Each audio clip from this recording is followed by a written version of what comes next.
Hi, ഞാൻ സബിൻ സലീം, വാഹനപ്രേമികളുടെ സ്വന്തം ചാനലായ കേരള മെക്കാനിക്കിലേവർക്കും സ്വാഗതം. കയ്യിൽ കാശില്ലാത്തവൻ വണ്ടി ഉപയോഗിക്കേണ്ട എന്നാണോ?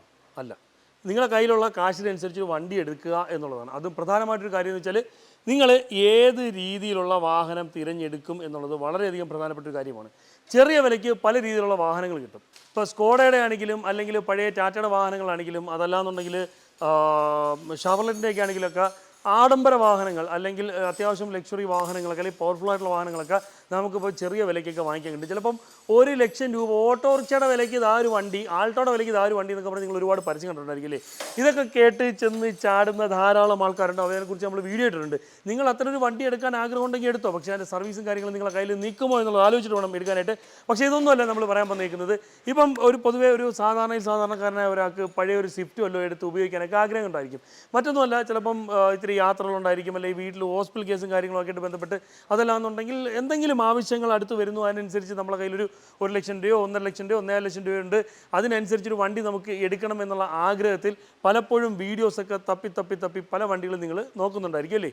ഇപ്പോൾ പലരും സ്വിഫ്റ്റ് പോലുള്ള വാഹനങ്ങളിലോട്ടൊക്കെ പോകാറുണ്ട്. അപ്പം സ്വിഫ്റ്റ് പോലുള്ള വാഹനങ്ങൾ അല്ലെങ്കിൽ സ്വിഫ്റ്റ് പോലുള്ള വാഹനങ്ങൾ ഫ്രണ്ട് വീൽ ഡ്രൈവ് വരുന്ന ഫ്രെയിം വരുന്ന വാഹനങ്ങൾ എടുക്കുമ്പോഴത്തേക്ക് പ്രത്യേകം ശ്രദ്ധിക്കേണ്ടുള്ള കുറച്ച് കാര്യങ്ങളുണ്ട്. നിങ്ങൾ ശ്രദ്ധിച്ചേ പറ്റൂ. ഇല്ല എന്നുണ്ടെങ്കിൽ വണ്ടി പണിഞ്ഞാൽ പോലും കാര്യമില്ല. ഇതിപ്പോൾ നമ്മൾ ഫുൾ വർക്കും കാര്യങ്ങളൊക്കെ ആയിട്ട് വന്ന വണ്ടിയാണ്.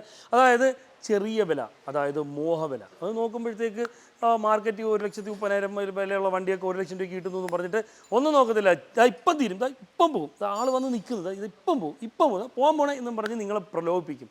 ചാടിക്കേറി എടുക്കും. എടുത്തു കഴിഞ്ഞിട്ട് എന്താവും? ഇതേ കണക്ക് വർക്ക്ഷോപ്പിൽ കൊണ്ടുവന്ന് കുറേ പൈസ ഇറക്കേണ്ടി വരും. ചില പണികൾ ചെയ്താൽ പോലും റെഡിയാകില്ല എന്നുള്ളതാണ്.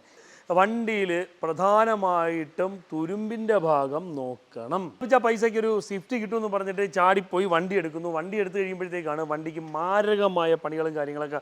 ഓക്കെ, ഇപ്പം നിങ്ങൾ എടുത്ത വണ്ടിയിൽ മെക്കാനിക് വർക്ക് കുറേ ഉണ്ട്, എഞ്ചിൻ പണി ഉണ്ടെന്ന് വിചാരിച്ചോ, പ്രശ്നമില്ല, നമുക്ക് പണിഞ്ഞ് റെഡിയാക്കാൻ പറ്റും. പക്ഷേ നട്ടലൊടിയെന്ന് കണക്കൊരു സംഭവമാണ് തുരുമ്പിൻ്റെ കേസ് കെട്ട്. പ്രധാനമായിട്ടും ഇപ്പോൾ നിങ്ങളുടെ വണ്ടിക്ക് തുരുമ്പിൻ്റെ കേസ് കെട്ട് ഫ്ലോറിൽ വന്നു, കുഴപ്പമില്ല, നമുക്ക് പാച്ച് വർക്ക് ചെയ്യാൻ നിവർത്തിയുള്ള സാധനമാണ്.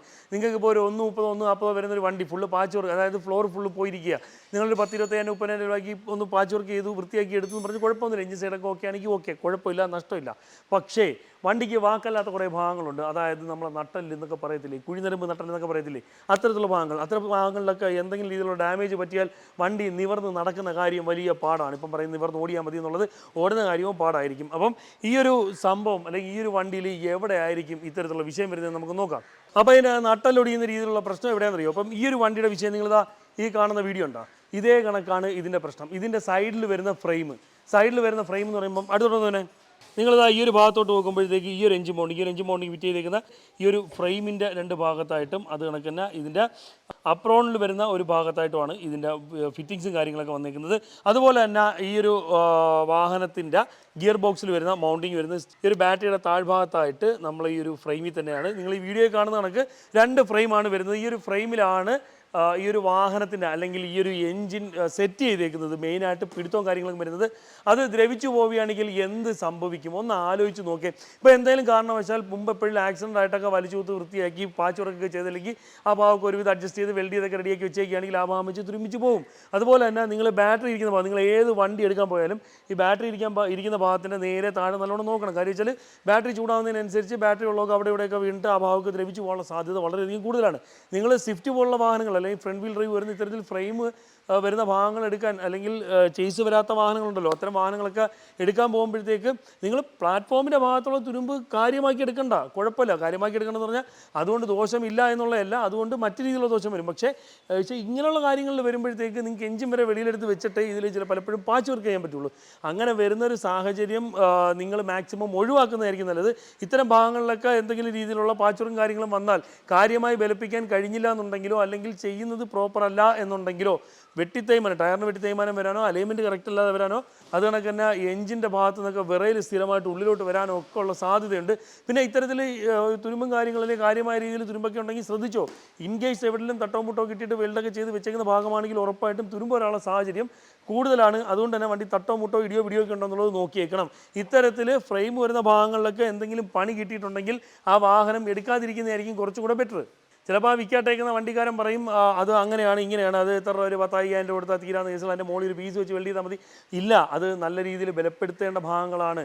അതുകൊണ്ട് തന്നെ കൃത്യമായിട്ട് ആ ഭാഗങ്ങളിലൊക്കെ തുരുമ്പുണ്ടോ എന്നുള്ളത് നിർബന്ധമായിട്ട് നോക്കണം. നല്ലോണം ഒന്ന് കമന്ന് കിടന്ന് നോക്കി അറിയാൻ പറ്റും. അല്ലെങ്കിൽ ക്യാമറ ഫ്ലാഷ് ഉൾപ്പെടെ ഓൺ ചെയ്ത് അടിയിലോട്ട് തിരിച്ച് പിടിച്ചൊന്ന് വീഡിയോ റെക്കോർഡ് ചെയ്ത് ഫുള്ള് നോക്കുക. എന്നിട്ട് ആ ഫോൺ എടുത്ത് വെച്ച് നോക്കി അറിയാവുന്ന കേസുകൾ. ഇതിന് വലിയൊരു മെക്കാനിക് കൂടെ വേണമെന്നില്ല, നിങ്ങൾക്ക് സ്വയമേ ഒരു ബുദ്ധി മതി എന്നുള്ളത് മാത്രമാണ്. മോഡലുള്ള വണ്ടി നിസാര വിലയ്ക്ക് കിട്ടും എന്ന് വിചാരിച്ചിട്ട്, അതായത് ഒരു 1.30 1.40 വീണ്ടും എടുത്തെടുത്ത് പറയുന്നത് വെച്ചാൽ നിങ്ങൾക്ക് ഇത്തിരി മനസ്സിലാവട്ടെ എന്ന് വിചാരിച്ചിട്ടാണ്. ഇപ്പം ഒരു 1.30 1,40,000 രൂപ വിലയുള്ളൊരു വണ്ടി വാല്യൂ 1 ലക്ഷം രൂപയ്ക്ക് തരാമെന്ന് പറഞ്ഞാൽ നിങ്ങളത് സംശയദൃഷ്ടിയോടുകൂടി തന്നെ കാണണം. അദ്ദേഹത്തിന് എന്തെങ്കിലും ആ വണ്ടി വിൽക്കാട്ടേക്കുന്ന പുള്ളിക്കാരൻ എന്തെങ്കിലും അത്രയ്ക്ക് അത്യാവശ്യമോ അതല്ലാന്നുണ്ടെങ്കിൽ ആ വണ്ടിക്ക് എന്തെങ്കിലും പ്രശ്നമോ വരണം. മിക്കവാറും രണ്ടാമത്തെ കേസിട്ടായിരിക്കും, ആ വണ്ടിക്ക് എന്തെങ്കിലും വിഷയമുണ്ടായിരിക്കും. അതുകൊണ്ട് തന്നെ കൃത്യമായിട്ട് നോക്കിയിട്ട് തന്നെ എടുക്കണം. കാര്യം വെച്ചാൽ വിലക്കുറവാണ്, അയ്യടാ ഇനി ഈ വിലയ്ക്ക് വേറെ വണ്ടി കിട്ടത്തില്ല എന്ന് പറഞ്ഞ് പോയി എടുത്തിട്ട് ബാക്കി പൈസകൾ മൊത്തം വർഷാപ്പിൽ കൊണ്ട് കൊടുക്കുന്ന പ്രവണത ഒരുപാട് പേർക്കുണ്ട്. ഇപ്പോൾ ചെയ്യാനുള്ള കാര്യം ഇത്രയേ ഉള്ളൂ, വണ്ടി നല്ലത് നോക്കി എടുക്കുക. മോശമാണെങ്കിൽ വേണ്ട, നല്ല വണ്ടിയാണെങ്കിൽ 5 10 വർഷാപ്പിൽ കൊടുക്കുന്ന കാശ് പോരെ, 5 10 അധികം കൊടുത്തെടുത്തോ, കുഴപ്പമില്ല. അപ്പോൾ എന്തായാലും നിങ്ങൾ ഇനിയിപ്പോൾ വണ്ടി നോക്കാൻ പോകുമ്പോഴത്തേക്ക്, വണ്ടി എടുക്കാൻ പോകുമ്പോഴത്തേക്ക് ഈ വില നോക്കി മാത്രം ഒരു കാര്യം നിശ്ചയിക്കരുത്. വണ്ടിക്ക് നിസ്സാര വിലയ്ക്ക് ഇട്ട് നക്കാപ്പിച്ച പൈസ കിട്ടുമെന്ന് പറഞ്ഞ് ചാടിക്കേറിപ്പോയി എടുക്കുന്ന ഒരു പ്രവണത നിർത്തണം. ഇല്ലെങ്കിൽ പറ്റും 3G ആവും, വട്ടത്തി 3G ആവും. വേറെ കാര്യമൊന്നും പറയാനില്ല. അപ്പോൾ ഇന്നത്തെ വീഡിയോ നിങ്ങൾക്കെല്ലാം പ്രയോജനപ്പെടുമെന്ന് വിശ്വസിക്കുന്നു. നിങ്ങൾക്ക് പ്രയോജനപ്പെടുന്ന മറ്റൊരു വീഡിയോ ആയിട്ട് വരുന്നവരെ ബൈ.